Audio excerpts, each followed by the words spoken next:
ओम शांति।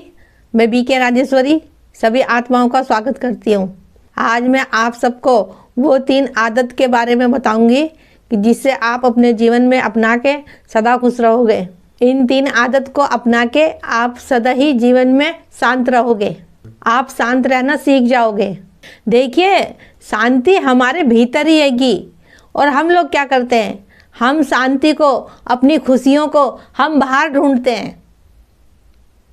भला शांति जब अपने अंदर ही है, अपने भीतर ही है, तो बाहर कैसे मिलेगी। तो देखिए, हम क्यों ना उन आदतों को अपनाएं अपने अंदर कि जिससे हम खुश रहे। देखिए, पहली बात तो ये है कि ये नहीं कि आप दूसरों की वजह से खुश होगे, आपको कोई दूसरा ही खुश रखेगा, चाहे फिर शब्दों से या फिर किसी वस्तु से, किसी भी चीज़ से। क्योंकि हमें अपने आप से खुश रहना है, जब भी तो हम शांत रह पाएंगे। अगर हम दूसरों की वजह से खुश होंगे तो बात वही आ गई कि किसी ने कैसे बोला और किसी ने क्या कहा, आपको अच्छा लगा या नहीं लगा। अच्छा लगेगा तो आप खुश हो जाओगे, नहीं लगेगा तो फिर आप मायूस हो जाओगे। तो इसीलिए कहती हूँ कि अपने आप से खुश रहना सीखो।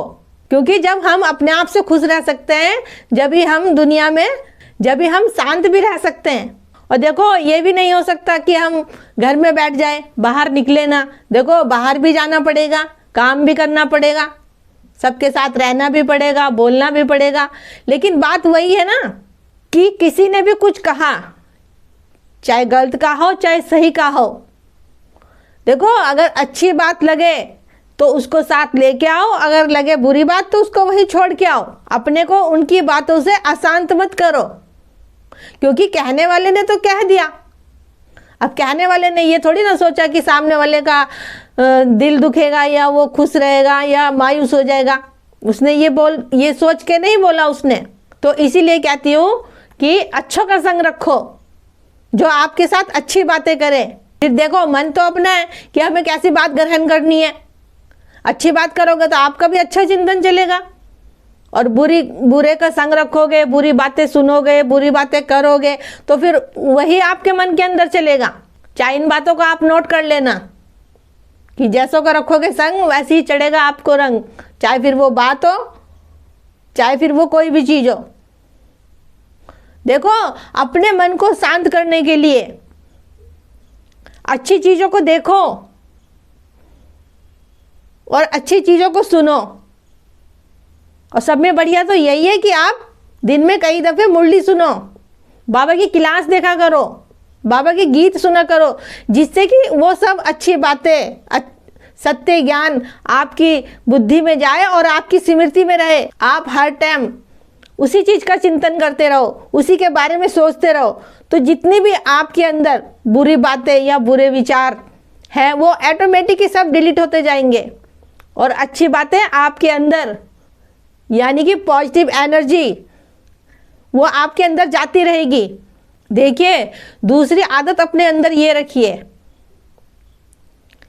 कि सबको आत्मा देखो। जब हम सबको आत्मा देखेंगे तो वो परम पिता भी हमारी स्मृति में रहेगा, सृष्टि चक्र भी हमें याद रहेगा कि कैसे हमने 84 जन्म का चक्र लगाया है। और फिर देहभान नहीं आने का बिल्कुल भी, क्योंकि बुद्धि में आपके ज्ञान होगा। लेकिन जब सबको आत्मा देखोगे, अपने को आत्मा देखोगे, अपने को भी आत्मा देखोगे, तो देखो परमात्मा की याद स्वतः ही रहेगी आपके मन के अंदर। और सबको आत्मा देखोगे तो आपके अंदर ये रहेगा कि हम सब आत्माएं भाई भाई होंगी। और इतनी बातें आपकी बुद्धि में रहेगी तो ज्ञान तो ऑटोमेटिक ही आपकी बुद्धि में चलता रहेगा। देखिए, आत्मा देखना कोई मुश्किल नहीं है, लेकिन जब आपको ज्ञान होगा, ज्ञान की समझ होगी, सत्य ज्ञान होगा और ज्ञान की समझ होगी, और आप योग करोगे, योग में बैठ के बाबा से बातें करोगे, तो ये सब कुछ ऑटोमेटिक हो जाता है कि जब हम एकाग्र होके योग करेंगे बाबा की बिंदी में स्थित होके। क्योंकि परमात्मा भी एक ज्योति बिंदु है और हम भी एक ज्योति बिंदु हैं। लेकिन हम आत्मा अपना शरीर लेके पाठ बजा रही है, वो परमपिता परमात्मा है, वो सृष्टि को बनाने वाला है। देखो, जब आप योग करोगे, बिंदी में स्थित होगे, एकाग्र होके, तो आपकी जो बुद्धि है वो एक जगह बिंदी में स्थित हो जाएगी। तो जो भी आपके अंदर व्यर्थ की बातें आती हैं, जो आपके मन को अशांत कर देती है। बातें कहाँ से आती है? बातें दुनिया वालों की तरफ से तो आती है निकल के, चाहे देखो अपने रिश्तेदार हो या अपने हो, उन्हीं सब की तो बातें चलती है व्यर्थ की। तो वो बातें ऑटोमेटिक खत्म हो जाएगी आपके अंदर से, क्योंकि हमारा एक जगह ही फोकस होगा बाबा की बिंदी में, और हम शांत रहना सीख चुके होंगे। अपने को सम्मान दिया करें कि मैं शांत स्वरूप आत्मा हूँ, मैं प्रेम स्वरूप आत्मा हूँ, और वो परमपिता परमात्मा मेरे साथ है। तो देखो, जब परमात्मा ही हमारे साथ है तो फिर हमें कौन सी परिस्थिति हमें अशांत कर सकती है? तो इसीलिए कहती हूँ कि उस परमपिता परमात्मा को हर पल अपने साथ रखा करो। तो मेरा आज की वीडियो का बनाने का यही उद्देश्य है, आप अपने मन को शांत रखना कैसे सीखें। वीडियो पसंद आई हो तो लाइक ज़रूर करें और सब्सक्राइब करें।